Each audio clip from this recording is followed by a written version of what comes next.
Benemérita Universidad Autónoma de Chiapas, damos la más cordial bienvenida a esta mesa temática titulada Género, Feminismos e Interculturalidad Crítica, y me voy a permitir presentar brevemente a nuestras y nuestros ponentes mediante la lectura de su reseña curricular y posteriormente les vamos a dar paso a cada uno para que puedan presentar sus trabajos.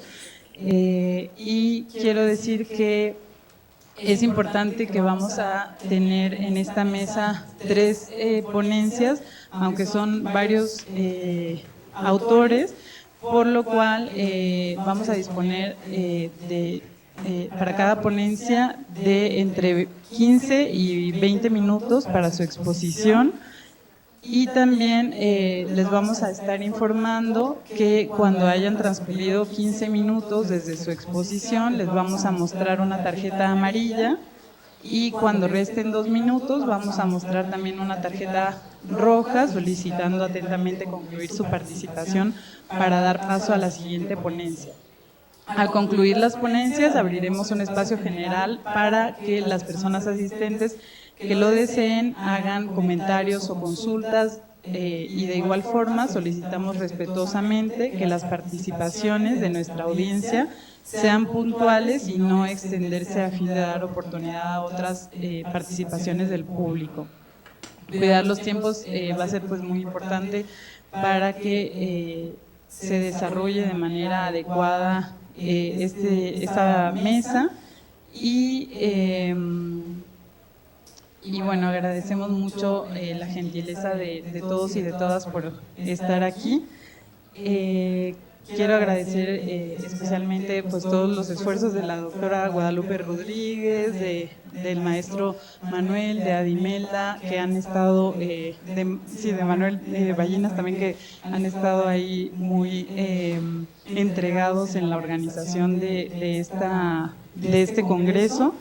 Y decirles que esta mesa titulada Género, Feminismos e Interculturalidad Crítica pretende hacer una revisión de cómo la perspectiva de género puede ser incorporada en distintas investigaciones, cómo las aproximaciones feministas se han ido diversificando y cómo se atiende a distintos temas, incluyendo las cuestiones no nada más relacionadas con las dinámicas étnicas o de clases, sino que también se están atendiendo cuestiones relacionadas con la crisis climática que estamos viviendo, como ya van a ver en algunas de las presentaciones, y también obviamente las lógicas y las microviolencias, pero también las violencias exacerbadas que se siguen reproduciendo, y más en este contexto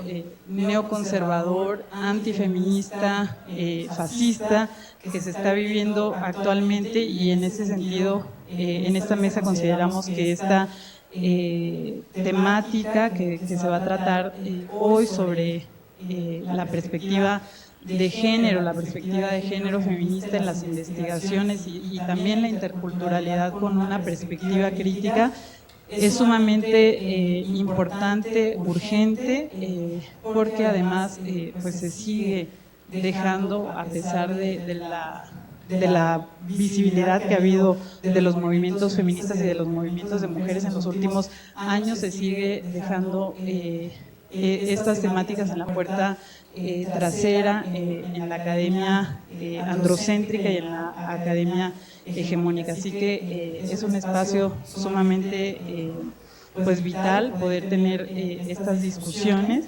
y agradecemos mucho a la organización del Congreso habernos permitido pues también estar aquí para mostrar lo que se está haciendo en distintas investigaciones. Voy a proceder primeramente a presentar a las ponentes, y voy a presentar en orden de aparición sus semblanzas, es decir, cuando les toque exponer, voy a exponer las semblanzas para no hacer tan larga esta primera parte de la introducción. Entonces, la primera ponencia se titula Lugar y representatividad de las sexodisidencias en la educación superior, una discusión necesaria desde la interculturalidad crítica. Y tenemos como ponentes a la doctora Roselena Arellano Montoya y al maestro Edison Daniel Muñoz Ortiz del Centro Universitario del Sur de la Universidad de Guadalajara, a quienes les pido por favor que se vayan preparando y que por favor vayan proyectando sus diapositivas. Lo van a hacer ustedes directamente desde la plataforma de Zoom. Y ahora voy a proceder brevemente a presentar a la doctora Roselena Arellano Montoya, que es profesora e investigadora de tiempo completo en el Centro Universitario del Sur de la Universidad de Guadalajara desde el año 2000 y es integrante del Sistema Nacional de Investigadoras e Investigadores en el nivel 1 desde el 2022 hasta el 2030. Es doctora en Ciencias Sociales con especialidad en Antropología Social de CIESAS Occidente, y ella diseñó junto con un equipo de profesores e investigadores del CUSUR UDG la maestría y el doctorado en Desarrollo Humano, Educación e Interculturalidad, que me parece además que es un posgrado que va a ser muy interesante también para nuestra facultad y para estrechar vínculos y colaboraciones con ellos, y es parte del claustro docente de ambos e integrante de la Junta Académica del Doctorado. Es responsable e integrante del cuerpo académico en consolidación, desarrollo comunitario e interculturalidad, y las líneas de generación y aplicación del conocimiento en las que participa son arte e interculturalidad, procesos educativos y estudios de género. Cuenta con el perfil PRODEP y además forma parte de varias redes de investigación, y algo muy interesante también en la formación transdisciplinaria, que es algo también que en este congreso era sumamente importante en la formación de la doctora Rosa Arellano, es que ha sido directora de la compañía de teatro del CUSUR desde junio de 2011.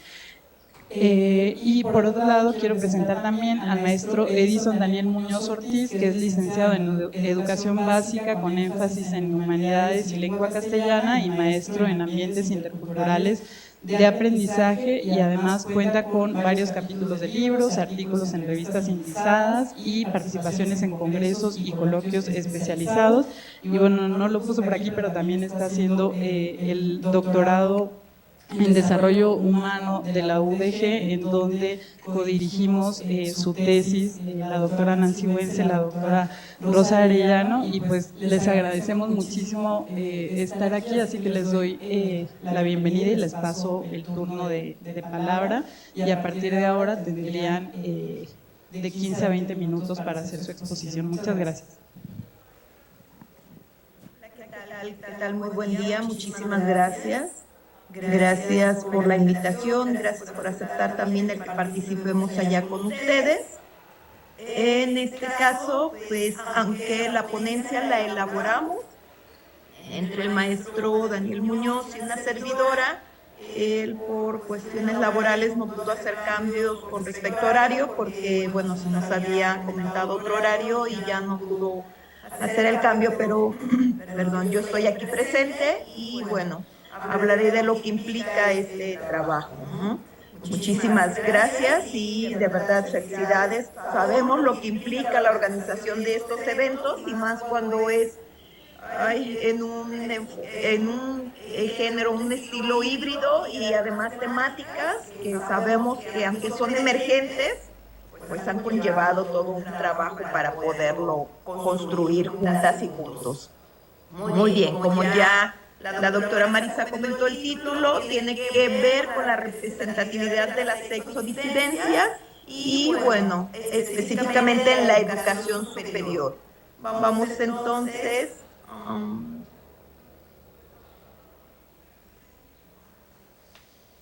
listo.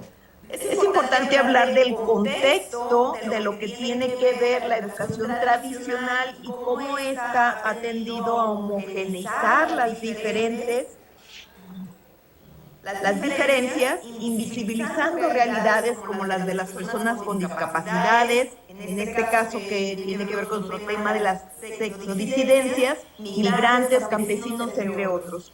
Yo invitaría a hacer una reflexión en este momento para poder identificar en nuestro quehacer profesional, personal, qué tanto utilizamos en nuestro lenguaje, pero qué tanto también en nuestras prácticas hacemos visibles lo que tiene que ver con esta temática, ¿no? Ya también desde el punto de vista, en este caso de la formación, qué tanto estamos nosotros haciendo visible esta y estas temáticas, aun cuando nuestras diversas realidades nos están invitando a considerar. Hemos encontrado que durante muchos años la lucha está presente, ¿no? Además de todo el trabajo que se ha hecho desde los colectivos, desde la parte de la sociedad, desde movimientos, para en su momento hacer visible todo lo que implica ser mujer y las luchas que se han tenido que generar y estar enfrentando para poder dar a entender que cuando se habla del todos, por ejemplo, no es lo mismo hablar de ser hombre que hablar de ser mujer. De lo que se piensa, de lo que se percibe, de lo que se siente y también de cómo estamos inmersas en un contexto tanto a nivel personal, colectivo, familiar, social. Pero además de estas luchas, hablar también de personas con discapacidades, migrantes, campesinos y sexodisidentes, nos ha llevado a tener una búsqueda de trabajo desde lo, en este caso, metodológico, desde lo teórico, para poder estar construyendo propuestas que desde la parte práctica nos permita hacer visible y hacer integrar estas diversidades en nuestros quehaceres. Bueno, ya hemos visto o ya hemos encontrado que hay una reproducción de discursos de poder, que hay una total exclusión, que se tiende a invisibilizar las identidades, normalizar la segregación como el color de piel, diversidad sexual, lugar de origen. Esto hace que haya unas barreras incluso de comunicación, barreras de integración y barreras que nos permitan también como personas sentirnos en unas mejores condiciones. Y bueno, ¿qué se necesita? Creo que esta es la parte importante de los hallazgos que hemos tenido. Daniel, a partir de la propuesta que tiene de su tesis del doctorado, como ya bien lo dijo Marisa Ruiz, él es estudiante ahorita del doctorado en el que estamos participando, en el que estoy participando, y entonces, dentro de la búsqueda que él ha hecho de otras experiencias, de otros casos, de otros proyectos, se ha encontrado que para poder avanzar en estas temáticas se necesita revaloración y respeto de estas disidencias sexogenéricas. Se contemple como una dimensión constitutiva de la vida social y formativa, que también se necesita construir modelos pedagógicos culturalmente pertinentes, enfrentar y responder a los desafíos éticos, políticos y epistémicos en educación superior, sí o sí, que se puedan obtener garantías a partir de la ética del cuidado. Por ello, la importancia de estar haciendo estudios que tengan que ver con esta temática, no solo para decir, te veo, sí, ya sé que hay esta diversidad, no es suficiente. Tenemos que, desde las prácticas, poder estar implementando este tipo de modelos si hablamos desde el área o el ámbito educativo, para entonces, solo entonces, poder estar buscando de qué manera hacer estos cambios. Muy bien, esta parte sí me gustaría que también lo veamos como un ejercicio Quizá, bueno, el tiempo no da para estar dando la palabra en este momento, pero me gustaría que se hiciera un ejercicio para que cada quien desde donde está y nos pueda nutrir a la hora de las preguntas y o comentarios, desde donde está, pudiera identificar el cómo llevar a cabo esta construcción de modelos pedagógicos, cómo llevar a cabo estas prácticas, cómo llevar a cabo esta inclusión desde la parte personal, social, familiar, ¿no? ¿Y qué implica? De construir un discurso hegemónico de la interculturalidad funcional y proponer una interculturalidad crítica como herramienta descolonizadora. Para ello comento, entiendo que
Sí, es que fue general de toda la universidad.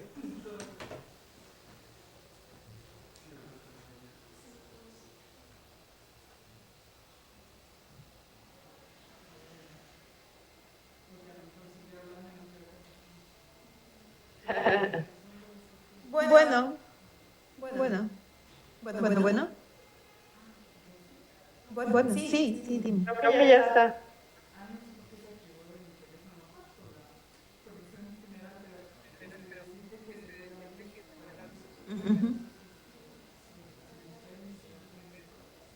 Sí, claro. Sí, aquí estamos. De hecho, no, pues ya sabes que más bien me sorprendí un poco porque de acuerdo al programa primero era Nancy para presentar y entonces me quedé, bueno, está bien. De todas maneras, ya estaba lista. No, más bien por Nancy. Ok, lista, está bien. Bueno, gracias. Hola, ahí sí, tuvimos un problema, por aquí se nos fue la luz. Y si quieres continuar, Rosy. Sí, claro, con gusto. Muchas gracias. No, a ustedes.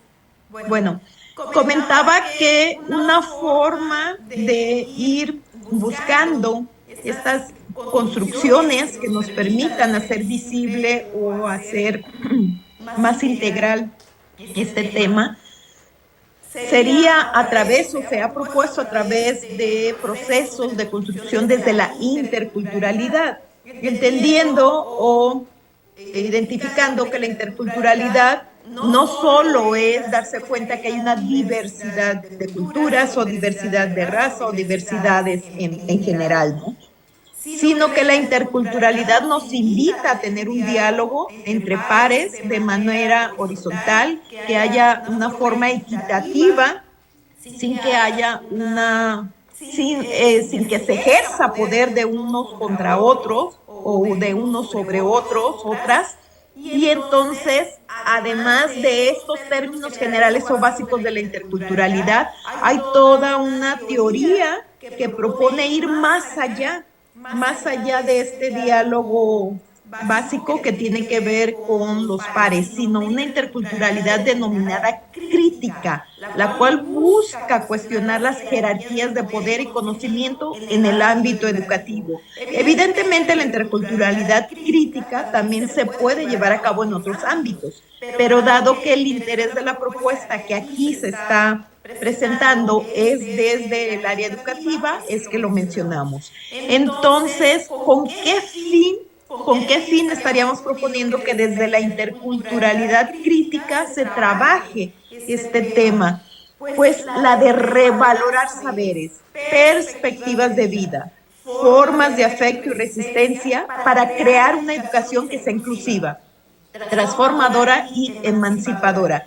De verdad, créanos, no sé allá en el caso de ustedes esto, pero acá con nosotros, que se supone que el occidente también tiene avances importantes en estos temas, en nuestros centros universitarios es lamentable la problemática tan fuerte que hay de violencia contra quienes deciden o aceptan tener una diversidad sexual diferente a la hegemónica. Y ha llegado pues a niveles altos en los que la problemática se convierte no solo en agresión verbal, sino también física o incluso atentando contra su vida. Entonces esto urge ir más allá de la discusión teórica metodológica, sino desde las propuestas a una práctica.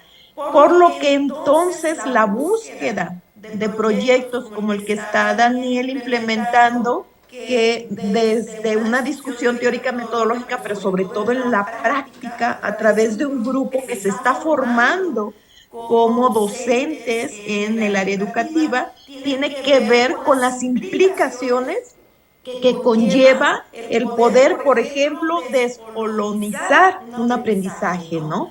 Más que un acto cultural, implica la ruptura con las estructuras de poder colonial en el ámbito educativo, con lo que conlleva, que ya sabemos que no es una tarea fácil. ¿Y cómo? ¿Para qué? ¿Para qué hacer esto? Para transformar la educación desde una pluralidad radical que abarque todas las diversidades, tanto étnicas, sociales, capacidades, saberes, de género. Es algo que sí o sí estamos ahora encaminados a poder intentar por lo menos y por supuesto tener logros para poder llegar a estos cambios. Sí hay desafíos, lo sabemos definitivamente, exclusión en la educación, planes de estudio no incluyentes, reformas insuficientes, las reformas legales y educativas siguen siendo fragmentadas y no cuestionan la raíz de la desigualdad, por ejemplo, ¿no? Entre muchas otras. Y esta es una parte importante que nos interesa compartirles y que hemos venido trabajando, sí, a través de este proyecto de Daniel, junto con la doctora Nancy Wences, que está allá con ustedes, a la cual le mandamos saludos, un abrazote, mi querida Nancy, y también con la doctora Marisa. Estamos trabajando en esta propuesta para construir estrategias pedagógicas para inclusión y evidentemente para llevarlas a cabo, para implementarlos a través de un grupo de trabajo, les decíamos, en una universidad pública. Donde estamos acá es el municipio de Zapotlán el Grande, la cabecera mejor conocida como Ciudad Guzmán, al sur de Guadalajara, la capital del estado de Jalisco. Entonces, se busca de manera constante el valor de la diversidad. Yo soy el otro del otro, la otra de la otra. Educación participativa, involucrar a las y los estudiantes en toma de decisiones sobre contenidos y métodos de enseñanza. Trabajo colaborativo, fomentar espacios de aprendizaje mutuo e intercambio de saberes. Esta parte es bien importante, que no solo haya una opción de decir, si te conozco, no sé quién eres, sino que se fomenten espacios donde haya un mayor diálogo para saber también cómo me siento, de dónde vengo, quién soy y hasta dónde quiero ir. Y una evaluación inclusiva. Superar las pruebas estandarizadas con una evaluación formativa que valore habilidades para reflexionar y transformar las estructuras de poder. Ya tengo pocas diapositivas para ir cerrando y bueno. Sí, solo decirte que ahí estaría sobre los 15 minutos. ¿Ok? Ok, ajá, listo. Sin considerar lo que se fue de luz, ¿verdad? No, pero tendría 5 minutos más para ir cerrando. La idea, Excelente, ¿ok? sí, ya estoy en el cierre. La educación como praxis emancipadora. Entonces, desde la interculturalidad crítica, decimos que no solo es un enfoque educativo, sino un proyecto político, ético y epistemológico para cuestionar estas jerarquías sociales y epistémicas. Y, por supuesto, la acción transformadora. Promover una educación que valore a todas las identidades y prepare a los estudiantes para vivir en sociedades democráticas y plurales. Entonces, ¿cuáles serían retos? La verdadera descolonización educativa implica cuestionar las estructuras coloniales y patriarcales aún presentes en los sistemas educativos. Visión a futuro, una educación que sea inclusiva, crítica y transformadora, capaz de cuestionar las narrativas dominantes y promover la justicia social. Y evidentemente a mí me gustaría que en un siguiente momento, ya sea en un congreso o en otro lugar o en otro espacio, poderles compartir la parte que tiene que ver con la aplicación de la estrategia pedagógica que se está construyendo para llevarse a cabo en algunos meses, con la idea de que este modelo pedagógico pueda permear en una carrera que tiene que ver con la formación de docentes para diferentes niveles educativos. Y bueno, finalmente terminamos con esta frase: educar sin inspirar libertad e instinto de rebeldía es aceptar la historia única, lo cual es un peligro universal. Entonces, bueno, les agradecemos su tiempo y esperamos estar contribuyendo a los diálogos, reflexiones, pero también a las propuestas, a las prácticas diferentes referente a esta temática. Muchísimas gracias.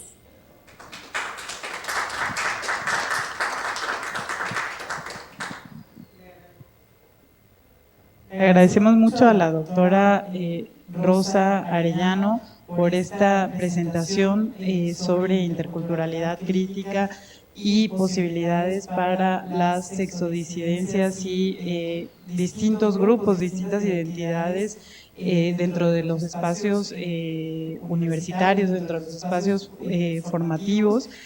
Vamos a tener una discusión al final y voy a proceder ahora a presentar a la doctora Nancy Elizabeth Güense Partida, quien está aquí con nosotras, que hizo el viaje desde Tlaxcala.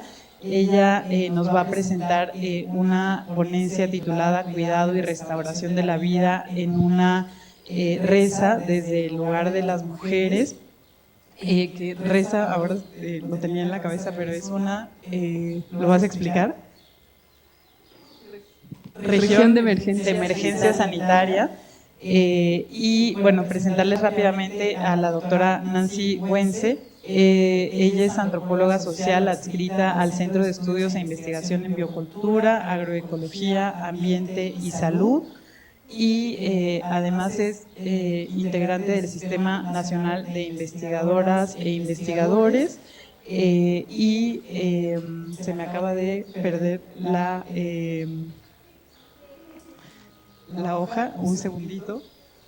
Estos detalles también forman parte de los congresos. Cuando crees que ya lo tienes todo listo, de pronto pasan estas cosas. Mil disculpas. Pero bueno, decirles también que conozco también su trayectoria. La doctora Nancy Güense es 3 veces antropóloga por la Universidad Autónoma Metropolitana y ha estado trabajando desde hace varios años en esta investigación que nos va a presentar hoy, y decirles que además es investigadora cátedra por México del Instituto Nacional de Ecología, del INICOL. Lo estoy diciendo todo de memoria porque de pronto se me desapareció la hoja donde tenía la presentación de la doctora Nancy Güense. Una disculpa, pero ya ella nos va a contar también de los proyectos que tiene, y si no, ahora cuando me vuelva a pasar el micrófono termino de hacer la presentación. Muchísimas gracias, doctora Nancy Güense, por estar aquí, y como ya dije, nos va a presentar el trabajo Cuidado y Restauración de la Vida en una reza desde el lugar de las mujeres. Muchas gracias. Muchas gracias, buenos días todos, todas, todes. Voy a platicar entonces de un contexto un poco diferente al que ahora escuchamos de la presentación de la doctora Rosa y del maestro Daniel, pero que creemos que tienen vasocomunicantes y justo es lo que vamos a platicar ahora, ¿no? Creo que yo te tengo que ir diciendo, ¿verdad? Entonces sí, podemos pasar a la siguiente diapositiva, por favor.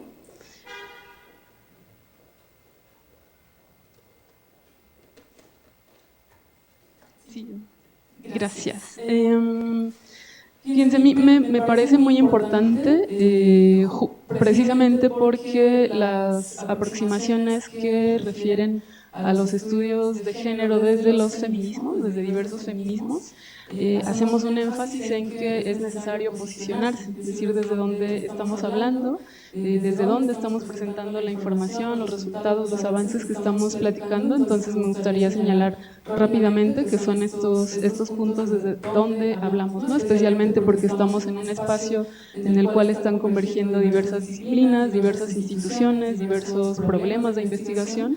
Entonces señalar que, como ya la doctora Marisa lo mencionó, yo hablo desde la antropología, desde la formación en antropología, pero con un énfasis muy fuerte en la interdisciplina o transdisciplina, intentando que sea transdisciplina, pero por lo menos interdisciplina, ¿no? Especialmente porque yo ahora, como ya lo mencionaba la doctora Marisa, yo estoy colaborando en un espacio en el cual no es de ciencias sociales, estoy siendo yo quien está enfatizando en una mirada interdisciplinaria en relación o en el espacio de trabajo que es más desde la ecología, desde las ciencias ambientales, desde la biología, y en un problema que tiene que ver con contaminación ambiental. Entonces lo nombramos como contaminación socioambiental para referirnos a justamente una mirada interdisciplinaria, no únicamente en la metodología, sino desde la forma en la que concebimos el problema, ¿no? Me parece también que es importante señalar que nuestro lugar, también como la doctora Rossi lo señalaba, nuestro lugar desde el propio posicionamiento en nuestra condición de género sí es importante y sí incide en la forma en la que miramos los problemas y también en la forma en la cual nos ubicamos en relación con el trabajo que hacemos en los espacios académicos. Nuestra apuesta, nuestra insistencia en tener una mirada con enfoque de género o con una mirada que reconoce las diversidades de género en todos los sentidos, sí tiene una incidencia fuerte y forma parte del trabajo cotidiano que hacemos en los espacios de investigación y también en los espacios en los cuales hacemos trabajo de campo, no únicamente de lo que pasa dentro de las instituciones, sino también fuera de ellas, donde hacemos nuestras entrevistas, nuestra observación, nuestra atención a los problemas que estamos abordando. Y desde ahí, por eso, me parece que sí es necesaria una mirada desde los feminismos, con toda la diversidad que hay también en las posiciones feministas, pero sigue siendo necesario, la doctora Marisa mencionaba al principio, también porque las derechas están recobrando fuertes posiciones en el espacio en general, no solamente en las investigaciones, sino en el mundo, en la política. Entonces sigue siendo necesario enfatizar en que necesitamos miradas feministas que recuperen y que reconozcan esos problemas que hay y la manera en la cual los entendemos y los abordamos. Y finalmente, reconocer también que esta mirada o esto que les voy a platicar ahora en relación con un problema que tiene que ver con contaminación socioambiental, pero que hace énfasis en la noción de cuidados, cuidados de la vida.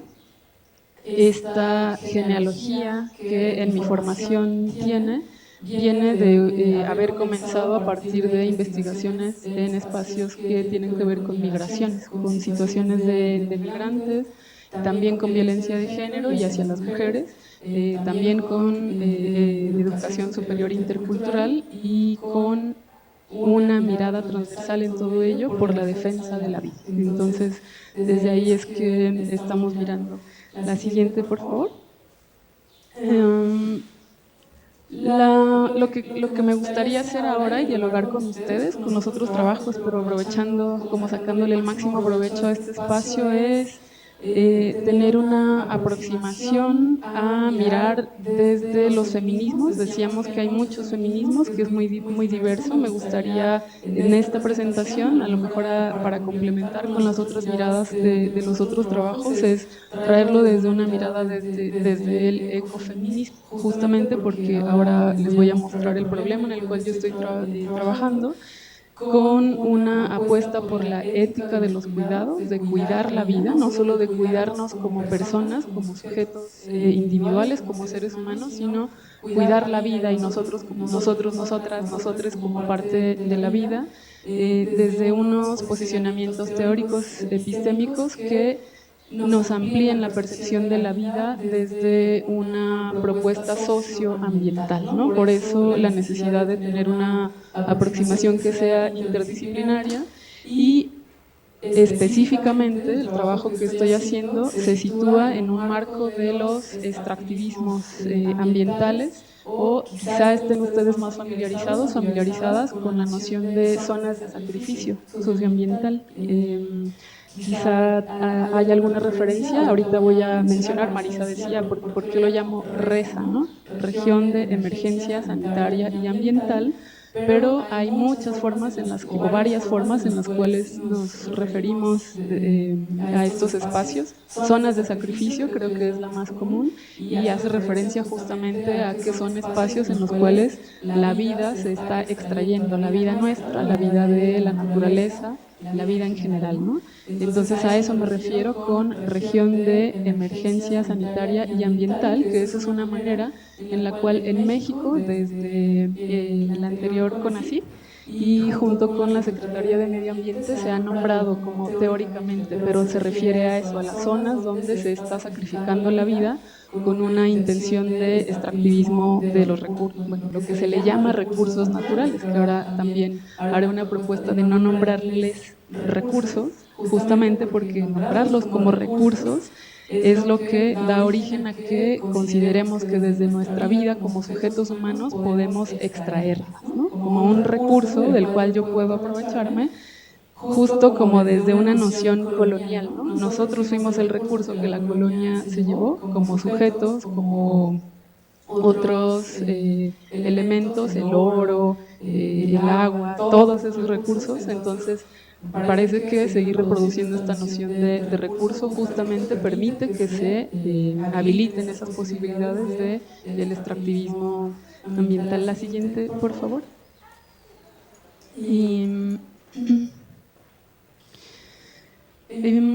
Retomando la noción de ética de los cuidados y recuperando cuáles son los antecedentes desde los cuales venimos, en este trabajo les mencionaba que viene de una genealogía que comenzó en mis investigaciones, en mis acercamientos a las investigaciones desde la antropología, desde la noción de cuidados centrados en lo que se le ha llamado teóricamente los trabajos de proximidad. No sé si ustedes han tenido alguna vez cercanía con una persona que cuida a otra persona. Marisa, por ejemplo, dejó ahora a su hija al cuidado de las personas que están en la guardería, ¿no? Estas personas cuidan a los niños que están en la guardería, ese es un trabajo de proximidad. Quizá en algún momento han necesitado que contratar a una persona que cuide a una persona que está enferma. Esa es otra aproximación a la idea de los cuidados de una persona a otra persona. Casi siempre se contrata a mujeres de pocos recursos que trabajan cuidando niños, niñas, personas mayores, personas enfermas o personas en alguna condición de vulnerabilidad. Ese es como mi primera aproximación a la idea de cuidar, ¿no? De esta noción laboral. Es un trabajo, aunque la mayoría de las mujeres, de las personas podemos decir, pero especialmente de las mujeres, lo hemos hecho no a cambio de un salario, sino porque cuido a mi hijo, cuido a mi hija, cuido a mi mamá, pero casi siempre somos las mujeres, no siempre, pero casi siempre quienes lo hacemos, ¿no? A eso se le llama en estudios laborales trabajos de proximidad y es de persona a persona. eso tiene costos, ¿no? Ya sea económicos, pero también en términos de quienes lo hacemos o cuando lo hacemos no a través de un salario, entonces hay un costo, sí, en los afectos, en las emociones que ponemos al cuidar a otra persona. La intención interdisciplinaria y de llevarlo a otra situación que ya no es entre personas, se refiere justo a cuando nos referimos a que cuidamos el territorio. ¿Quiénes son quienes están cuidando el territorio? No sé si están familiarizadas con la idea de cuidar el territorio. Incluso está habiendo muchísimos ataques y asesinatos a personas cuidadoras del territorio, ¿no? O defensores ambientales. Ellas son también personas que cuidan, pero que ya no lo están haciendo únicamente entre el sujeto que somos el ser humano, sino también considerando que la vida es todo lo demás, ¿no? El agua ahora para no volver a decir la idea de recurso, el agua es un sujeto, un ser que requiere no solamente considerar que es un recurso que lo necesitamos para nuestra vida, sino es un sujeto vivo y ahí se necesita también no solo que lo consideremos que lo estamos usando, sino que necesita también que lo cuidemos, porque si no lo cuidamos, nosotros mismos además nos estamos descuidando, ¿no? Necesitamos del agua y a eso se refiere esta noción de llevar la idea del cuidado a no solo entre nosotros, sino también más allá de ello, del territorio, y pensar entonces quién cuida, quién nos cuida, quién cuida a esos elementos y a nosotros mismas también quién nos cuida, ¿no? Desde la noción de ecofeminismo justamente podemos aproximarnos a estas nociones. Me voy a ir ya muy rapidito porque me entretuve mucho, pero justamente reconoce la idea de que si nos posicionamos en la idea de ecofeminismo, podemos reconocer que eso que ocurre con los sujetos vivos del territorio se refiere a extractivismos o a neoextractivismos, nuevos extractivismos o no tan nuevos, pero que sí reconocen que ahí hay una reproducción de la idea de los recursos justo que ocurrieron desde la colonización, ¿no? Ahí hay una idea también de que si nos posicionamos desde la ética de los cuidados en este sentido, entonces reconocemos que hemos reproducido la idea de la colonialidad ahí, no solo entre sujetos, sino entre esos otros seres vivos, ¿no? Y si pasamos a la siguiente, por favor.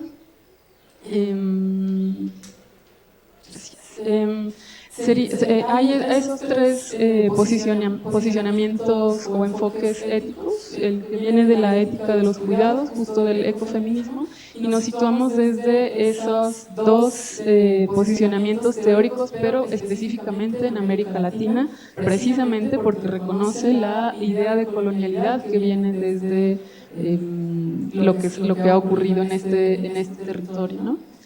Si pasamos a los siguientes, entonces aquí voy a detenerme únicamente en el último, porque de los otros ya los he referido y por el tiempo que se me va acabando. La propuesta sería entonces no referirnos a recursos naturales, sino a esta idea que está en la parte de abajo, que es la idea de la casa común, que seguramente nos hace sentido si pensamos, viene de la teología de la liberación, viene de una idea desde la Iglesia Católica, pero desde el ala de la teología de la liberación, y desde ahí se nombra al territorio, ni siquiera como territorio, sino como casa común, ¿no?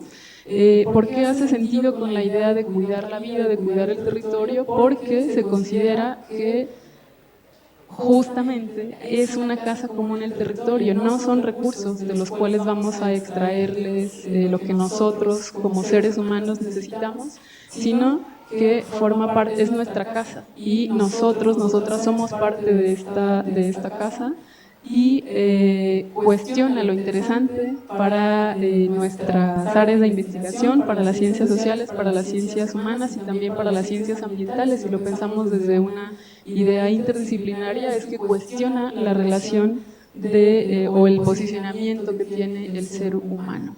no somos poseedores de esos elementos, somos un elemento más de esos otros que están ahí, igual que el agua, igual que la tierra, igual que el aire, igual que las aves, igual que los animales con los cuales estamos conviviendo. Y si pasamos a la siguiente, por favor. Vamos a enfatizar aquí el tercer puntito que hace referencia a la idea de que desde la ética de los cuidados hay una situación de interdependencia entre todos los sujetos que habitamos ese territorio o esa casa común. Hay una situación de interdependencia y entonces si pensamos que no extraemos el agua, no extraemos los otros elementos como si fueran un recurso para el cual nosotras nos beneficiamos, entonces reconocemos más bien que hay una interdependencia, los cuidamos porque dependo de ellos y me cuido a mí porque ellos también dependen de mí, ¿no? De alguna manera. Ahí la idea fuerte es la de interdependencia y relacionalidad. Si vamos a la siguiente, por favor. Lo que de aquí me parece que es importante es el segundo puntito, que es que lo que buscamos entonces es una justicia ambiental. El problema en el cual estoy trabajando, y para no detenernos ahí más porque el tiempo se acabó, es que en la cuenca del Alto Atoyac, que ubica la mayor parte de los municipios en Tlaxcala y muchos de Puebla y unos 2 del Estado de México, de los años 60, 70 para acá se ha industrializado el territorio de una manera muy horrible, muy fuerte. Es un territorio que era de 3 cosechas al año, de maíz, haba, frijol. En este momento a duras penas sale 1, a veces 2. Y ese territorio se ha vuelto industrial. Y además porque estratégicamente está ubicado justo para transitar entre el sur y el centro. Y esa contaminación ha generado una cantidad de enfermedades que, por ejemplo, la enfermedad renal crónica, Tlaxcala tiene el índice más alto, no solo del país, sino del continente. Eso solo puede explicarse en su relación con la contaminación, ¿no? No solamente del río, porque ustedes a lo mejor habrán escuchado hablar de que el Atoyac es uno de los ríos más contaminados del país, pero si lo pensamos justo en la idea de interdependencia y de que no es solo el agua, la contaminación está presente en todo el territorio y tiene efectos en la salud que son muy graves y sociales también. Quizá les suene que Tlaxcala es conocida como la cuna de la trata. Esa situación de trata, esa situación de ruptura social tiene relación, si lo pensamos justo desde la idea del territorio como la casa común y desde una interdependencia, tiene entonces relación también con este problema, ¿no? Con esta situación. Por ahí dejaríamos ahora y espero que tengamos espacio para... bueno, si vamos solamente a la penúltima, por favor.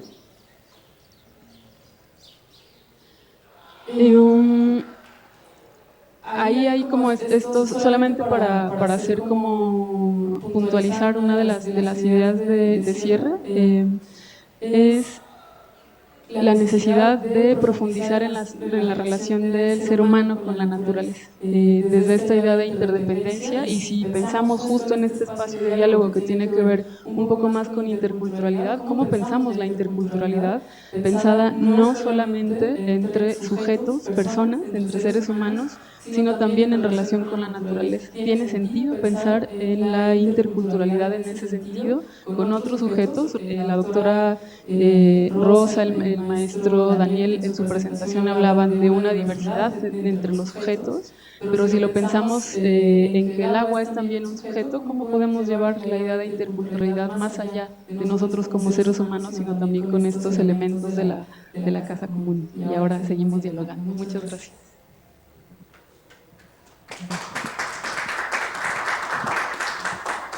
Muchísimas gracias a la doctora Nancy Wenzel. Lo siento mucho que me toca aquí hacerlo con el tiempo, pero decir rápidamente sobre la doctora Nancy Wentze que ha trabajado intensamente desde hace muchos años también en cuestiones relacionadas con migración, con cuestiones relacionadas con trabajo, con explotación, con temas relacionados con cuidados. Ha hecho, y esto no lo puse aquí, pero yo conozco muy de cerca su trabajo también de campo. Ha pateado espacios en España, en Bolivia, en Estados Unidos, en México, con un trabajo muy cercano a distintas comunidades, haciendo un trabajo muy fuerte también, muy interesante en torno a la violencia hacia las mujeres indígenas y las barreras en el acceso a la justicia.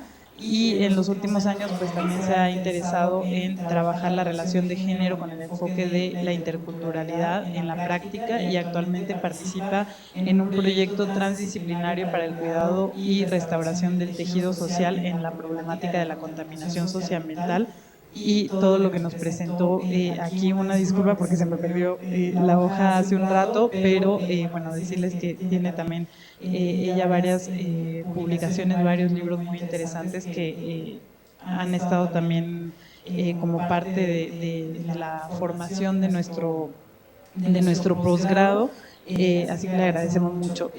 Voy a pasar ahora el turno a Claudia María Ramos Santana y Jorge Arturo Martínez Ibarra. Voy a presentar brevemente a los dos que van a presentar de manera conjunta la ponencia titulada Roles de Género y Masculinidad Hegemónica en Tierra de Tequila y Charros. Claudia María Ramos Santana es estudiante del doctorado en Gestión de la Cultura, es maestra en Gestión y Políticas de la Educación y licenciada en Psicología por la Universidad de Guadalajara. Ha coordinado los proyectos Semillero de Estudios de Género y Habilidades para la Vida y la Transformación Psicosocial en la comunidad del Q-Valles, así como el Laboratorio de Estudios Sociales y Culturales de la región Valles y Observatorio de Estudios de Género del Q-Valles, con financiamiento. Además es profesora docente asociada en esta misma institución, y ha facilitado cursos y prácticas profesionales en el área de la psicología social, educación e interculturalidad, y también ha sido tutora estudiantil de grupos y también de tutorías individuales. Ha tenido varias responsabilidades administrativas ahí, y va a hacer esta ponencia, como les decía, con el doctor Jorge Arturo Martínez Ibarra, que es doctor en recursos bióticos por la Universidad Autónoma de Querétaro, es integrante del Sistema Nacional de Investigadoras e Investigadores nivel 1 y figura como director del Centro de Investigaciones en Artes, Humanidades y Comunicación, adscrito al Departamento de Artes y Humanidades del Centro Universitario del Sur de la Universidad de Guadalajara. Además es profesor fundador de la maestría y del doctorado en Desarrollo Humano, Educación e Interculturalidad de la Universidad de Guadalajara, y profesor y fundador también del núcleo académico de la maestría y en estudios rurales de la Universidad de Guadalajara. Les agradecemos mucho a los dos por la presentación y les pasamos el turno de palabra. Recuerden que tienen 20 minutos y yo les voy a ir avisando. Muchísimas gracias por estar aquí. Muchas gracias a ustedes por la invitación. ¿Me dicen, por favor, si se proyecta correctamente? Sí se ve. Muchas gracias. Bueno, asumo que sí, porque no escucho. Además de... perfecto. Muchas gracias. Que si lo... perdón, Claudia, que si lo podrías hacer más grande, por favor. En formato presentación. Tenerme yo para hacer una. Entonces creo que no estoy entendiendo. En la parte de abajo, ajá, ahí. ¿Correcto ya? Ahí, ahora sí, muchas gracias. No, a ustedes. Quiero detenerme, no un minuto por la cuestión de tiempo, pero sí a lo mejor un instante para reflexionar en este acontecimiento del día de ayer en Michoacán, donde un estudiante asesina a dos de sus profesoras, Rosario y Tatiana. Es un chico, estudiante, joven, 15 años, si no me equivoco, donde asesina a estas dos profesoras que no llegaban ni a los 40 años.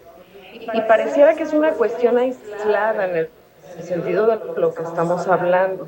Sin embargo, con las investigaciones se encuentra que este chico pertenece a los denominados jóvenes incel, con celibato involuntario, quienes no han podido, digamos, conciliar una relación de pareja, y entonces están, digamos, capacitándose como en el sentido de que las mujeres, en particular las feministas, somos quienes estamos provocando que ellos no puedan tener una relación sexoafectiva.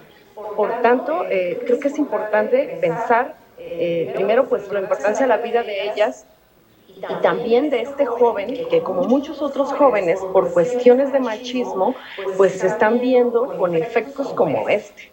Eso por un lado. Y por otro, ustedes se dieron cuenta hace unas semanas sobre toda la situación de violencia en torno a la narcocultura que estamos viviendo, básicamente desde el estado de Jalisco, porque es la cabecera, pero también afectó a muchos otros estados en la República. Y con esto quisiéramos iniciar esta reflexión de decir, ¿qué es lo que nos está pasando en esta tierra donde el alcoholismo y la gallardía se están confundiendo, se están vinculando con estas violencias?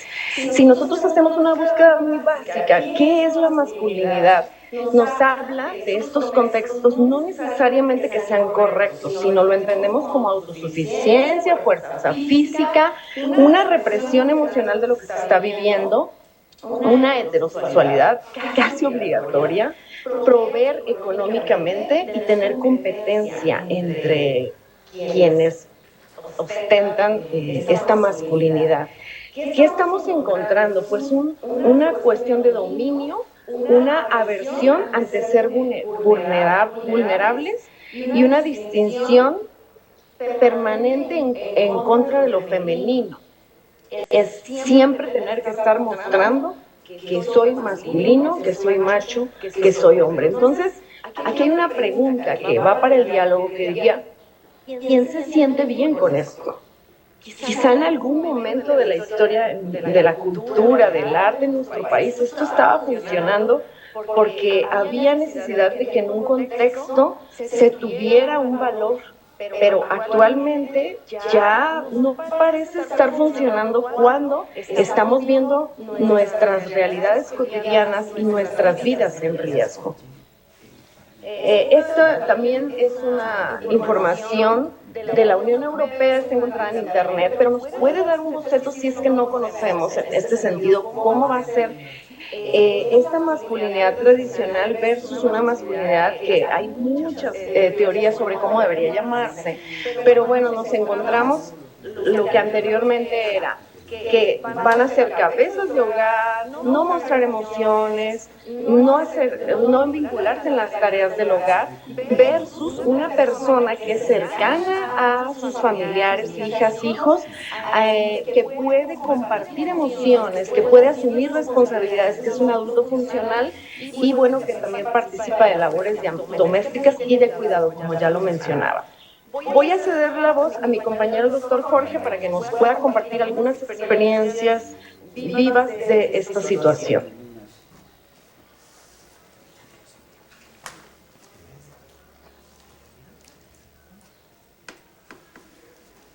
Tienes cerrado el micro, ¿eh? Perdón, buen día para todos y para todas. Y de lo que comenta Claudia, quisimos hacer un ejercicio de reflexión y de análisis. En la zona sur de Jalisco, nosotros estamos aproximadamente a 1 hora y media hacia el sur de Guadalajara, muy cerca de Colima. Colima nos queda 40 kilómetros. Y la zona sur de Jalisco, dependiendo de los criterios administrativos que tomemos como referencia, abarca más o menos 17 municipios. esta región usualmente ha sido, o tradicionalmente ha sido una región agropecuaria. Tiene mucha historia en la producción de ganado, en la producción de maíz, de frijol, de calabaza. Actualmente en estas zonas se están desarrollando grandes empresas de agroexportación de berries, por ejemplo, de berries con zarzamora, fresa, etcétera, y también de aguacate, ¿no? Entonces, ¿por qué comento todo esto? Porque la lógica estructural sigue siendo de producción primaria, ¿sí? En esta historia, si bien es cierto que muchos espacios han cambiado y se han ido modificando, incluso haciéndose un poco más urbanos, pero la historia todavía está presente, las tradiciones, como decía Claudia, respecto a quiénes eran los ancestros, es decir, los abuelos o los papás, que usualmente eran gente que trabajaba en el campo, ¿no? Es decir, como ya lo mencionó ahorita, eran los proveedores, los jefes de familia, los tomadores de decisiones, etc., ¿no? En esta lógica siguen percibiéndose todavía en la actualidad con esta misma idiosincrasia procesos de los hijos o de los nietos, sobre todo, que son muchos de ellos nuestros estudiantes, unos estilos o mecanismos sutiles de dominación que todavía se ven establecidos en muchos espacios, y uno de ellos quizás son los bailes, ¿no? Los bailes o las reuniones sociales en donde los chicos y las chicas de, no sé, de 18 a 25 años aproximadamente participan, pero que tiene todo un contexto cultural, es decir, no solo es ir a bailar, sino es un contexto donde nos tenemos que arreglar, nos tenemos que ver muy machos, muy guapos, muy guapas, etcétera, y en el entendido que en esos espacios van a circular muchas drogas y va a circular mucho alcohol, ¿no? Entonces se han dado casos, desgraciadamente cada vez más frecuentes, de intoxicaciones, ya sea por drogas o por alcohol, y o de abusos de muchas chicas que posiblemente estaban pues fuera de sí y que en muchas ocasiones han ocasionado embarazos no deseados, ¿no? Ha sido estadísticamente comprobable. Entonces, en esta lógica, sigue habiendo en estos espacios con esta estructura de pensamiento una serie de estructuras de violencia vinculadas a las mujeres, no solo en estos espacios, digamos, externos a las instituciones, sino dentro de las propias instituciones, ¿no? Llámese las instituciones educativas, las instituciones políticas y otras instituciones públicas, en donde sigue habiendo hostigamiento, sigue habiendo acoso, una inequidad en el acceso a las oportunidades laborales, y cada vez hay más manifestaciones de las propias mujeres en el sentido de que el discurso no está llevándose a cabo de manera práctica, porque el discurso va atrás de lo que está sucediendo de manera real. Esto implica no necesariamente que todos los hombres son así o somos así los que vivimos en esta región, no, pero sí sigue permeando una lógica muy ancestral de dominio, como decía Claudia. La siguiente, Claudia. Entonces, en esta lógica, también, además de la violencia con las mujeres o contra las mujeres, también existe, o se ha manifestado en distintos espacios, la violencia contra otros hombres, ¿no? Ya mencionaba Claudia, lamentablemente, lo que sucedió hace un par de semanas, donde se capturó aquí, muy cerca de donde estamos nosotros, como a 1 hora y media, en Tapalpa, que es un pueblo mágico, a un narcotraficante, y esto desató una serie de reacciones, de bloqueos, de reacciones militares, incluso en toda esta región del sur de Jalisco, y esto evidenció la necesidad de tener todavía niveles de control, niveles de poder, demostrar quién o quiénes son los más fuertes, y en este momento, ya como lo mencionaba también con el chico de Michoacán, los chicos, sobre todo los adolescentes, son muy propensos a incorporarse a este tipo de espacios justamente porque les permite demostrar su poderío, su fortaleza, que tienen más poder que otros chicos, por ejemplo, que los chicos que estudian o que los chicos que trabajan, cuando se incorporan a los espacios de narcotráfico. Esto implica entonces que se empieza a complejizar todo este proceso, porque no solo es la ausencia, por ejemplo, de oportunidades laborales, sino las estructuras educativas que no están respondiendo a lo que estaríamos esperando, lo que estaríamos necesitando. Ahora sí, la siguiente. Exacto.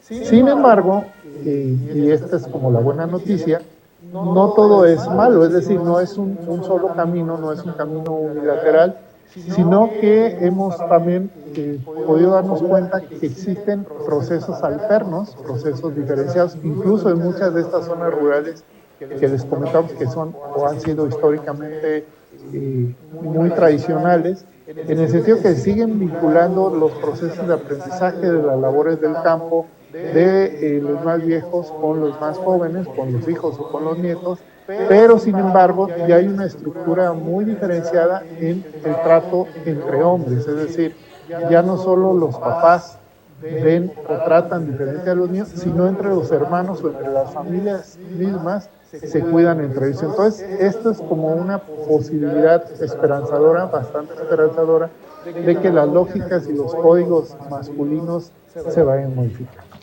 Doctor Jorge, comentarles que quedan 5 minutos para ir cerrando. Gracias.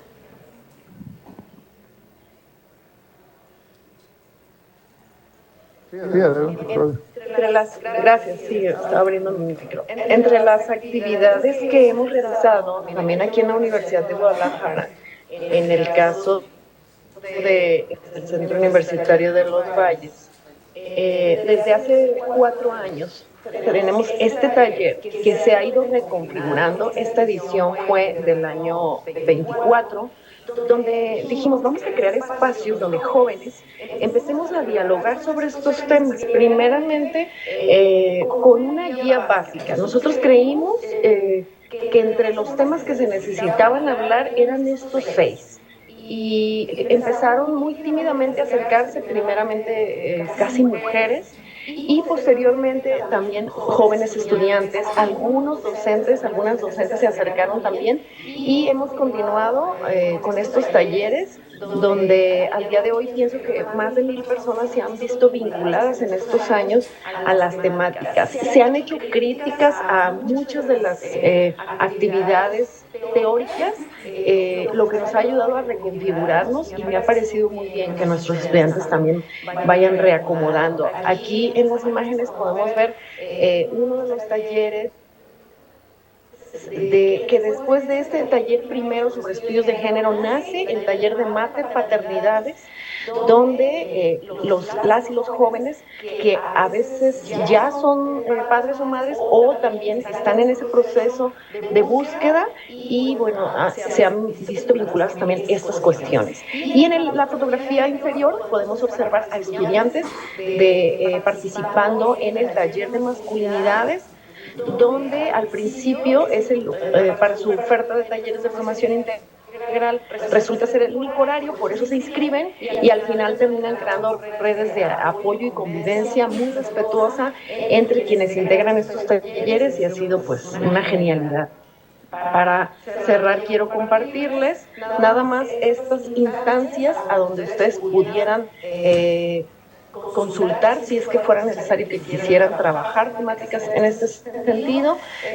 Actualmente soy coordinadora de la Red contra la Violencia de Género en las Instituciones de Educación Superior. Es una red nacional con extensión a Guatemala y unas universidades de Colombia, donde trabajamos en laboratorios para prevenir, contener, erradicar la violencia contra las mujeres o también de la sexodiversidad. La Asociación Civil Gendes en la Ciudad de México, que trabaja en género y desarrollo, amplia trayectoria en el trabajo y acompañamiento de proyectos. Tenemos un programa radiofónico todos los lunes a las 6 de la tarde en Radio Universidad de Guadalajara. Nos gustaría que nos acompañen. Cada semana trabajamos algún tema vinculado a género, igualdad, diversidad. Y finalmente otra organización en la ciudad de Guadalajara que trabaja masculinidades en conflicto, son hombres trabajando con hombres, se llama Dejar de Chingar, está en Facebook y nos van compartiendo muchas de las actividades que tienen.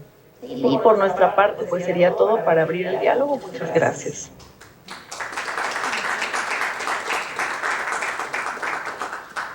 muchísimas gracias a la maestra Claudia Ramos y al doctor Jorge Martínez Ibarra, y pues a todos y a todas nuestras ponentes. Este es el momento en el que vamos a abrir el diálogo entre las personas que están aquí en la sala, conectadas, también ahí por Zoom, también pueden mandar sus comentarios por mensajito o creo que también pueden activar sus cámaras y sus micrófonos.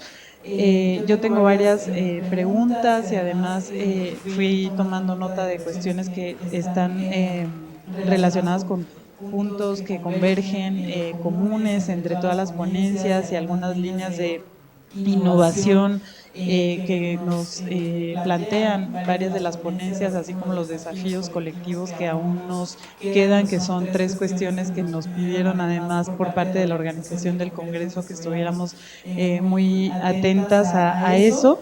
Me gustaría abrir ahora el turno de palabras. No sé si alguien aquí en la sala quisiera hacer alguna pregunta o alguien que esté conectado en el Zoom. Adelante, gracias.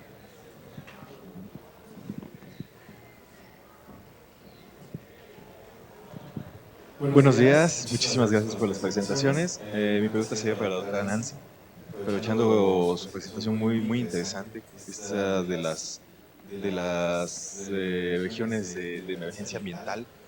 Me gustaría preguntar si hay alguna vinculación o se ha buscado explorar las vinculaciones que pueda haber entre los denominados polos del desarrollo, ya que haciendo una pequeña revisión de cuáles son las zonas que pueden estar catalogadas dentro de BESA, son las que tienen infraestructura industrial.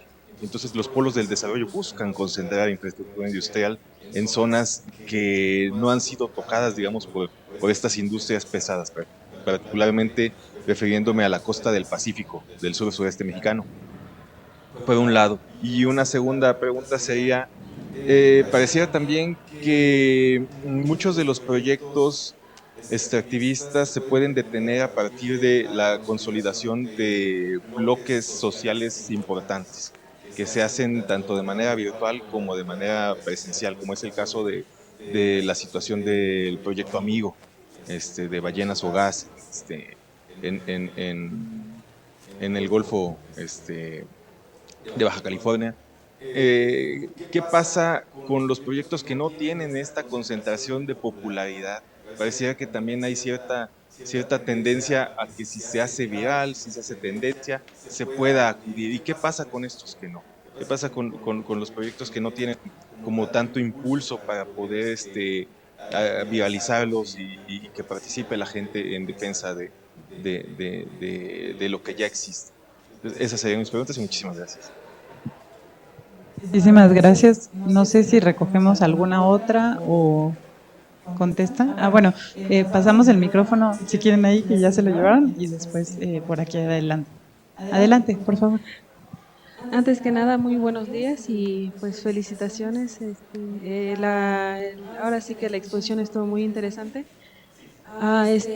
Bueno, sobre el término o el concepto ecofeminismo, es un término para mí que es muy complejo de entender, porque una parte es la ecología y pues la feminidad, por así decir. Desde mi perspectiva, el término ecofeminismo es que tanto las mujeres como la madre tierra hemos sido explotados ahora sí que por dominación masculina, ¿no?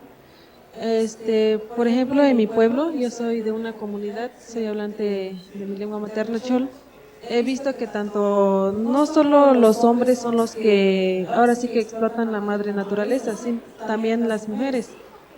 Pero solo que las mujeres somos como que más pasivos o más como que conscientes con la madre naturaleza, porque no somos de destruirlas literal, aunque no hablamos de destruir porque también es una necesidad, porque en pueblos originarios necesitamos talar de los árboles para poder sembrar, porque es nuestra forma de subsistencia también. Y las mujeres lo que se hace es que también las mujeres hacen sus pequeñas hortalizas. Entonces no es tanto como que, o sea, las mujeres no es tanto de maltratar a la tierra. Entonces es por eso que cada vez que se hace una siembra, siempre hay que pedirle permiso a la madre naturaleza, a la madre tierra, dándole, no sé, regalos, haciéndole rituales. Y también los ojos de agua, porque también pues de ahí sobrevivimos más bien, porque sin el agua no podemos estar. Entonces, en la otra ponencia de la doctora Claudia, es muy interesante el trabajo que están haciendo, pero también es interesante que el taller se lleve también a padres de familias, a la concientización de padres de familias, porque todo comienza desde casa. Por ejemplo, el ejemplo que pusieron de este joven que asesinó a sus maestras, porque estamos cuando uno es joven, o sea, estamos en una etapa de rebeldía, que todos los consejos de nuestros padres y tanto como personas externas es como que nos molesta, no sé, es algo que sí, no, más bien que nos molesta, que no nos gusta pues que nos anden aconsejando. Entonces creo que todo debe de empezar desde casa. Entonces el taller también bueno, para mí sería muy interesante que se llevara a padres, porque también nuestros papás son quienes nos aconsejan, o no sé, o padre-hijo, padre-hija, o padres entre hijos, no sé, o sea, están los papás y los hijos también, y para que se pueda aprovechar también más el taller y pues que haya talleres sobre violencia de ambos géneros. Por ejemplo, en nuestra escuela, en nuestro saloncito, siempre en la facultad hay talleres también sobre violencia de género, cómo identificar las violencias. Entonces, nos ha servido mucho como alumnos también, porque hay veces, cuando venimos de un pueblo somos ignorantes de ciertas cosas. Entonces, los que están más estudiados con estos tipos de violencia de género, no sé, nos sirve a nosotros como para identificarlos. Entonces, esa sería como mi participación. Muchas gracias. Le pasamos el micrófono a la doctora Lupita y si quieren ahora que hagan una respuesta y después volvemos a ver si nos da tiempo para otra ronda de preguntas. Muchas gracias. Muchísimas gracias, doctora Nancy. Particularmente me ha llamado la atención que este planteamiento de dejar de nominar recursos a los recursos. Yo trabajo justamente el área de la bioculturalidad y nosotros tenemos una metodología donde procuramos ver en 5 patrimonios, en un conjunto de 5 patrimonios, los elementos, y las personas somos un elemento, pero los recursos naturales son otros elementos. Entonces me ha llamado la atención como esta definición. Yo, o sea, no le denomino recursos, sé que son recursos o así los he asumido de formación, soy veterinaria, por tanto para mí son recursos. Sin embargo, pasan de ser recursos y todos pasamos a ser elementos, de hecho elementos tangibles e intangibles, donde viene justamente la cultura, que como decía nuestra compañera Frida, la cultura viene desde casa y justamente ahí tenemos un entendimiento con los otros elementos que nos rodean, que nos permiten un sistema de vida, un medio de vida. Entonces, pues quería hacer ese reconocimiento y tengo una duda muy particular. El trabajo de proximidad no es lo mismo que trabajo de cuidados. Trabajo de cuidados se usa para la familia que cuida a la familia, y trabajo de proximidad a las personas a quienes tenemos que acudir y contratar para cuidar a algunas personas en la familia. Sería eso. Muchas gracias. Pues si quieren vamos dando turno de palabra en el orden de las ponencias. Primero la doctora Nancy y después la maestra Claudia y el doctor Jorge. Y bueno, no sé si también la doctora Rosy quiere comentar algo. Yo también tengo preguntas, pero lo dejo hasta ahí. Adelante, doctora Nancy. Sí, pues muchísimas gracias por las preguntas y porque esto nos permite también seguir dialogando, ¿no? Y pensando y sintiendo en lo que nos está pasando en las investigaciones y en la vida, porque las investigaciones pues son parte de la vida y de los problemas que vivimos cotidianamente, ¿no? Tu nombre es Samuel, muchas gracias por tus preguntas. Fíjate que la pregunta que tiene que ver con el vínculo con los pueblos de desarrollo, la palabra desarrollo justamente está en el fondo del problema, ¿no? A zonas, la cuenca del Alto Atoyac, esta zona de Puebla y Tlaxcala, no es la única situación que está viviendo una situación como esta. Pero lo que hubo en el fondo y sigue habiendo en el discurso es que se necesita desarrollo para poder continuar con la vida, ¿no? Como que es necesario, y eso ha hecho justamente que lleguemos al punto en el que estamos. En Tlaxcala los corredores industriales que se han implementado desde los años 60 para acá, incluida la Volkswagen, que es súper importante en Puebla, ahora recientemente también la Audi, lo que desde el discurso de gobierno está diciéndose es justamente que necesitamos atraer y consolidar esta región como polos de desarrollo que están generando un beneficio económico que así con datos hay investigaciones que dicen, por ejemplo, la cantidad de empleos y la condición de los empleos que han traído a la región no compensan para nada la cantidad de enfermedades y el costo de asumir esas enfermedades para las familias, ¿no? Así sea una familia que tenga 3 o 4 miembros y que tienen empleo en esos polos de desarrollo, la cantidad de enfermedades y el costo que estas enfermedades tienen, o sea, no compensa con los ingresos que hay, porque son empleos, ustedes saben, pues de obreros cuando mucho, que además, al mismo tiempo que se han generado esos polos de desarrollo, entre comillas, o esas zonas industriales, no ha habido una inversión para mejorar las condiciones de la situación de salud pública, ¿no? Entonces imagínense el costo que tiene para una familia asumir una enfermedad renal crónica que es de por vida y que la salud pública está saturada, no solo en esta región, en el país, ¿no? La salud pública no da para asumir esas enfermedades, entonces ese es como a nivel discursivo el vínculo que está teniendo, ¿no? Y lo que menciona sobre los bloques sociales y qué pasa cuando no hay este peso para defender el territorio es súper difícil porque los bloques sociales que en cada territorio hay están siempre vulnerables. Pero lo que ahora en el trabajo que se está haciendo con el sector social, por lo menos en este contexto, es, y si no estuviéramos haciendo ese contrapeso estaríamos peor.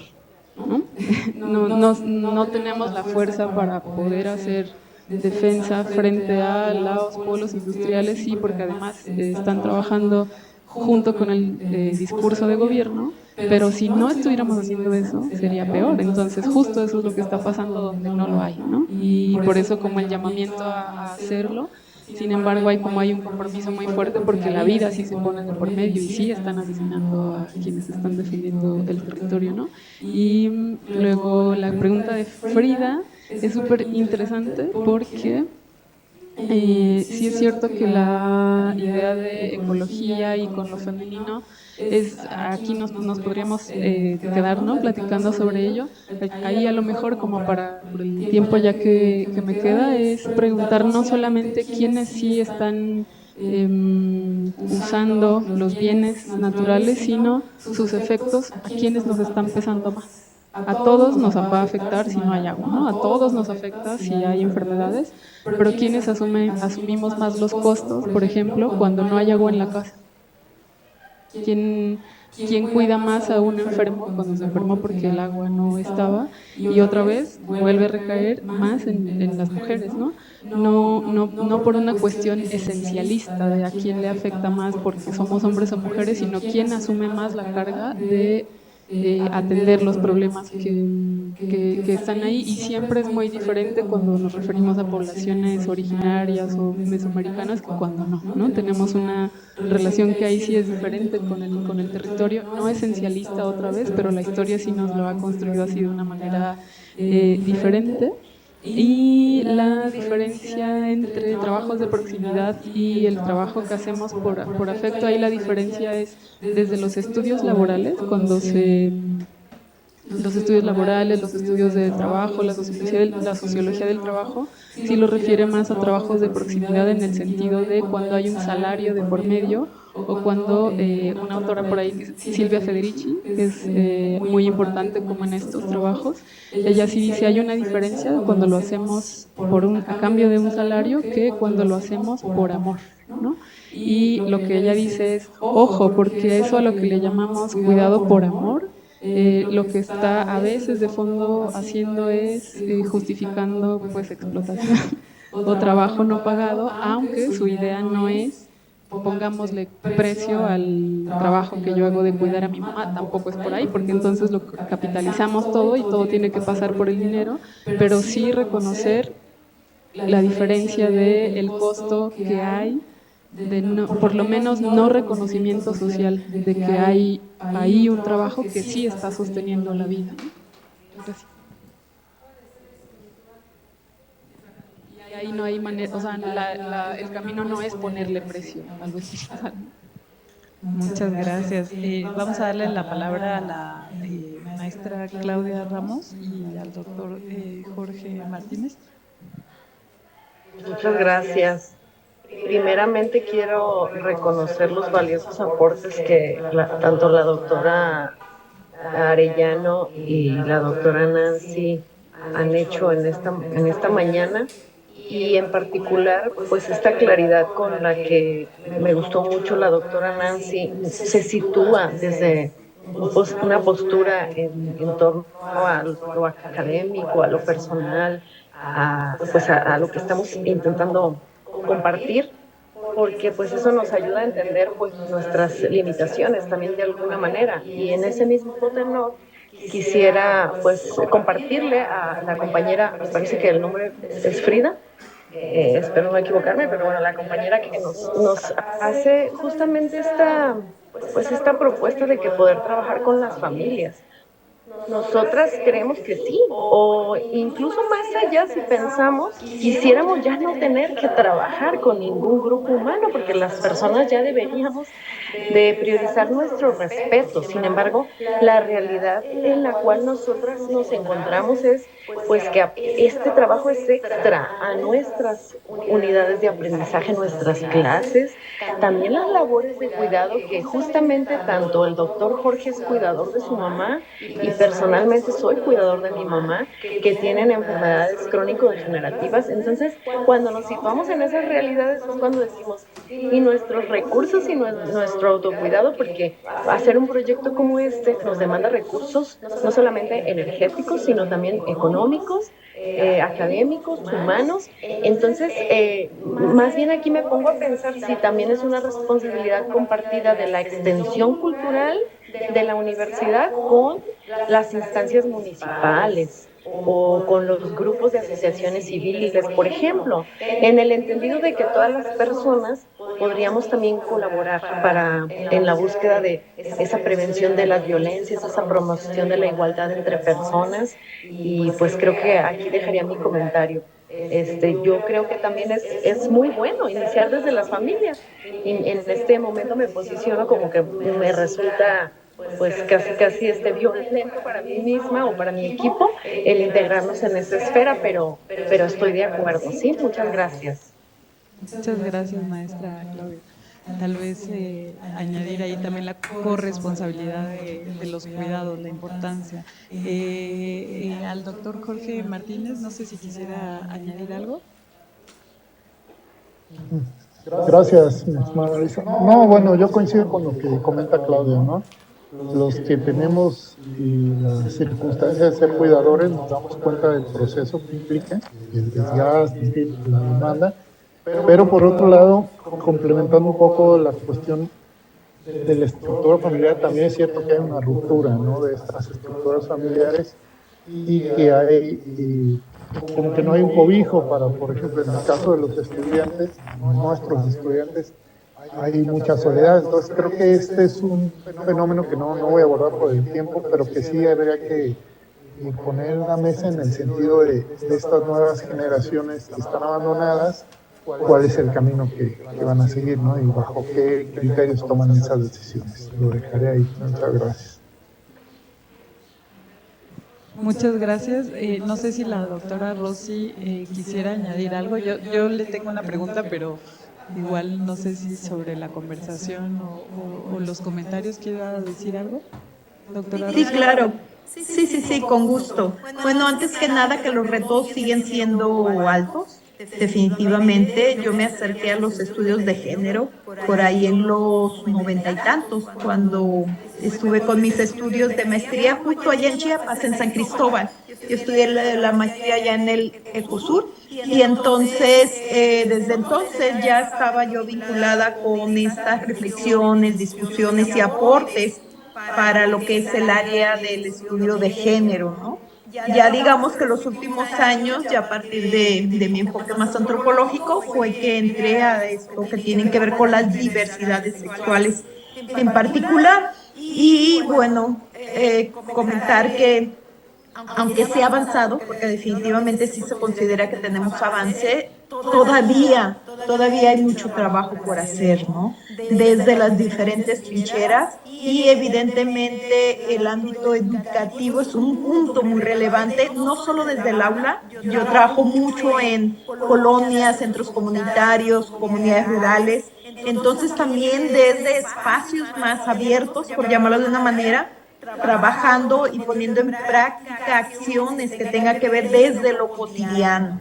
Entonces, esto que comenta Nancy, desde el vínculo también con lo socioambiental, lo que comentan también Claudia y el doctor Jorge, pues evidentemente nos resultan importantes, nos resuenan y nos vibran para seguir trabajando desde diferentes ámbitos y como bien lo decías, Marisa, yo también lo vinculo mucho con el trabajo de expresiones artísticas. Entonces, desde ahí he estado implementando estrategias para poder llegar a más personas que pues nos sumemos a este tipo de acciones en pro de un bienestar como, pues ahora sí que como especie, ¿no? Que ya nos urge mejorar en estas circunstancias, en estos temas y en estas cuestiones. Por el momento sería todo. Muchas gracias. Muchas gracias. Vamos a abrir rápidamente una breve ronda, una segunda ronda. No sé si hay alguna otra pregunta o inquietud, comentario, sugerencia. Bueno, yo en realidad quería preguntarle a la doctora Rosa Arellano y también aprovechando que están aquí el doctor Jorge Martínez y que ambos forman parte y son fundadores de este doctorado en Desarrollo Humano, Educación e Interculturalidad, preguntarles un poco sobre qué era lo que estaban haciendo también sobre como prácticas pedagógicas más concretas que incorporaran cuestiones relacionadas con interculturalidad crítica y a la doctora Nancy Güense preguntarle, bueno, si podría ampliar un poco más sobre el caso que ha trabajado en esa reza en Tlaxcala y a la maestra Claudia Ramos, decirle que me parecen muy interesantes los talleres que han impulsado y las redes a las que pertenece. Me parece que también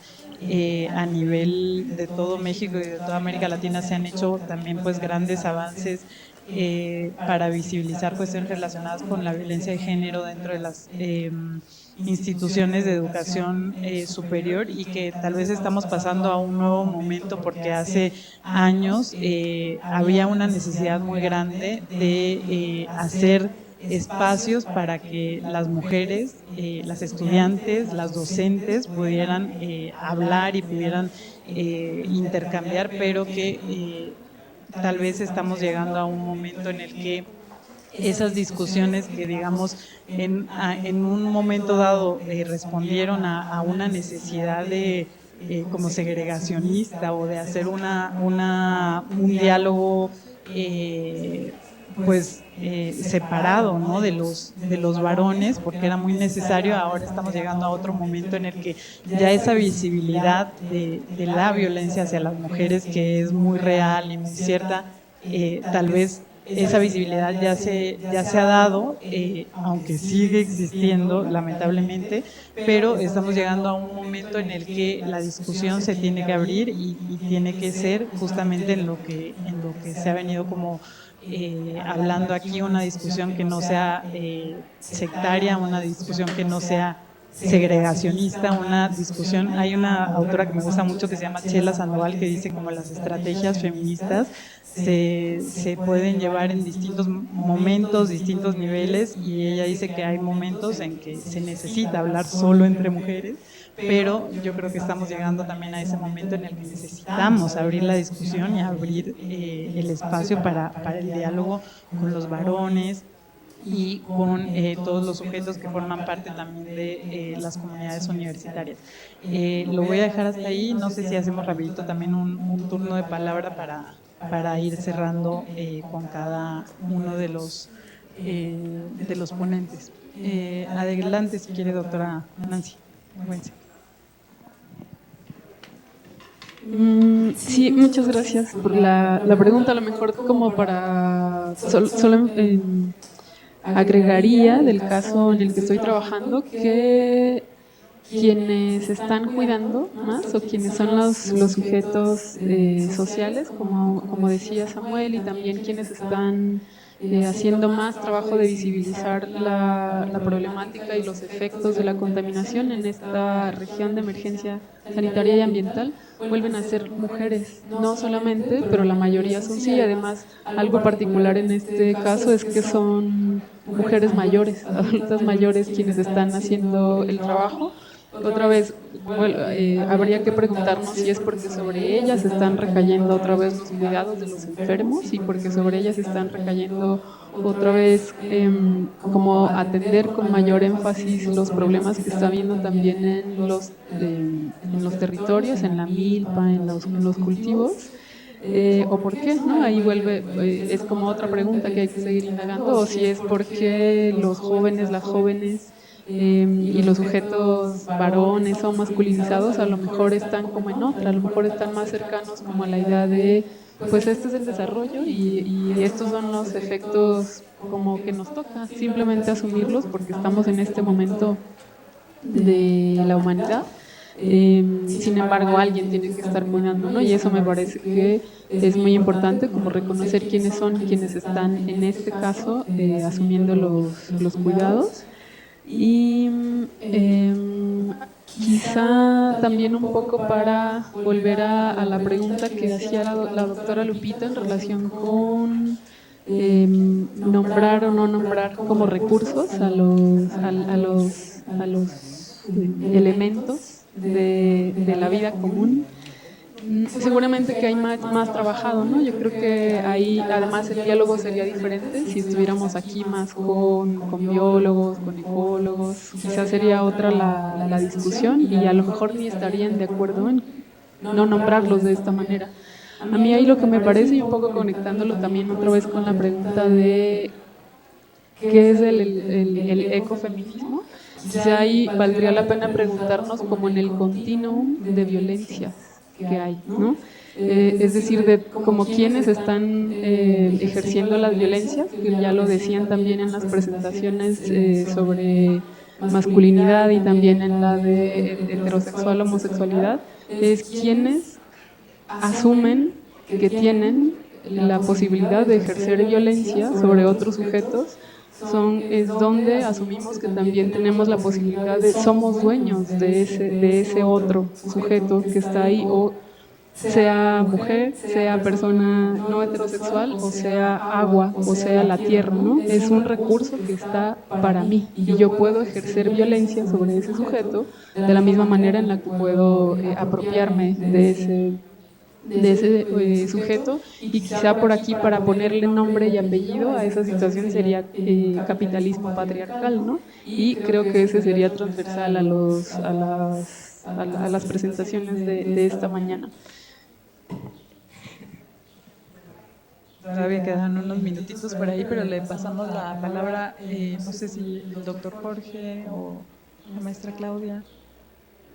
Adelante. Muchas gracias. Sí, para seguir en ese mismo tenor, creo que uno de los hallazgos más, digamos, significativos que considero del trabajo de temas de género, diversidad, inclusión y feminismo en las universidades ha sido el que si para nosotras las personas es difícil el asumir que somos víctimas de violencia, o sea, es difícil decir, ay, estoy siendo violentada, porque implica un montón de situaciones de vulnerabilidad, burlas, etcétera. Es todavía mucho más difícil que una persona asuma que está siendo violenta, porque nosotros nunca vimos estas condiciones de yo violento, tú violentas, él violenta, todos violentamos. O sea, creemos que no, que solamente alguna ocasión quizás podemos recibir violencia y no nos vemos como personas. Entonces, precisamente por eso hemos hecho este eje de separar a hombres y mujeres en los talleres. Una persona que se sienta identificada con un género, digamos, no cisgénero, en el género que nació, puede vincularse en otro taller. Lo que pretendemos es que las personas podamos asumir que en esta sociedad donde la persona parece ser buena persona, también es alguien que puede ser víctima o victimaria. Por tanto, creo que sería poner sobre la mesa un análisis y también una invitación a un acercamiento a los espacios donde nos ayudan a hacer denuncias o a entender por qué estamos siendo una persona que ejerce violencia. Y con eso cerraría. Muchas gracias. Muchas gracias. No sé si el doctor Jorge quisiera agregar algo. Sí, gracias, querida Marisa. Bueno, respecto a lo que comentas de la interculturalidad crítica, por ejemplo, que abordamos acá en el posgrado, y yo creo que lo difícil es generar prácticas más allá del discurso, ¿no? Porque de alguna manera de pronto en la teoría vemos muchos enfoques, muchos términos, pero en la práctica pocas veces se aterrizan, ¿no?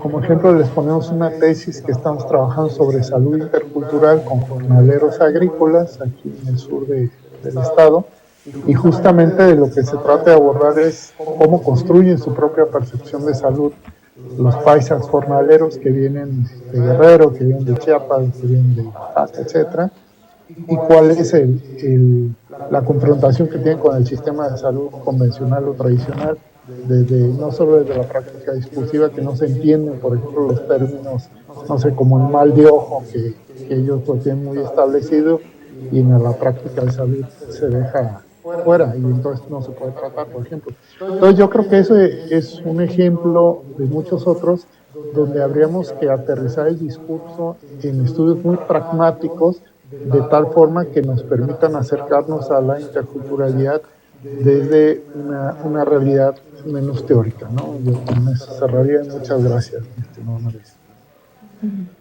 Gracias. Finalmente pasamos la palabra a la doctora Rosa Arellano. Sí, muchas gracias. Yo complementaría eso que comenta Jorge, porque en el posgrado pues tenemos también esta fórmula donde vinculamos el centro de investigación en el que estamos, tanto el doctor Jorge como yo, pero también el cuerpo académico donde también la maestra Claudia Ramos forma parte. Y entonces desde ahí tenemos como proyectos de investigación y o intervención mucho más aplicados, o algunas otras actividades. Por ejemplo, tenemos ahorita un seminario internacional denominado Diversidad es, donde desde ahí se dan charlas una vez por mes y están participando colegas de otras universidades a nivel tanto nacional como internacional, y hacemos la reflexión de estos y otros temas, ¿no? Pero también tenemos proyectos que van vinculados a colonias, aquí directamente, justo para, desde la práctica, construir procesos de interculturalidad. Básicamente desde ahí estamos. y estamos también con actividades más directas con estudiantes, también vinculando lo que yo decía, expresiones artísticas y, perdón,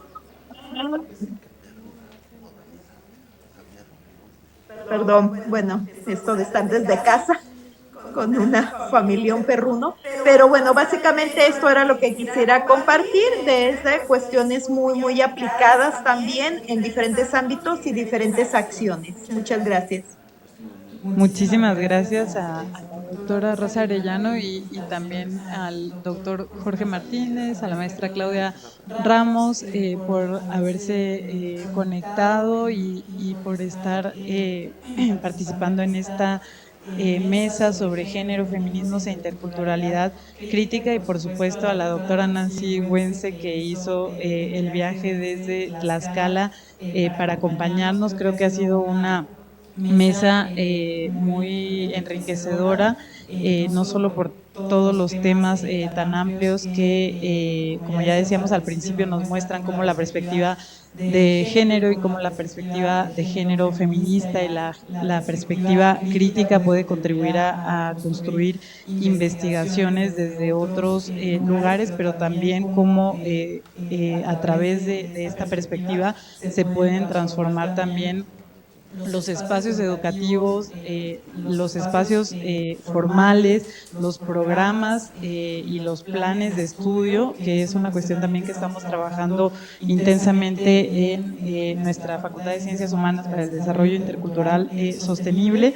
Y bueno, vamos a terminar en tiempo. Hay muchísimas cosas más que seguir dialogando, pero espero que en las siguientes mesas y en las siguientes semanas podamos también seguir dialogando, y les agradecemos muchísimo también a todas las personas que estuvieron aquí en la sala, y ya no supe si había también preguntas ahí por Zoom, pero las vamos a retomar y hacer llegar a las ponentes. Y pues invitarles a seguir participando en este congreso y en las demás mesas que vienen. Muchísimas gracias, y si quiere pues damos un aplauso final para terminar esta mesa. Muchas gracias. Gracias. Gracias, Clau. Hasta luego, gracias. Ah, sí. Hasta luego. Gracias. Y ya les haremos llegar también las constancias en breve por su participación. Muchísimas gracias y felicidades por las ponencias. Gracias, doctora Marisa. Gracias por la comprensión de todas las cuestiones organizativas, pero bueno, creo que salió muy bien. Muchas gracias. Sí, gracias. Nancy, hasta luego.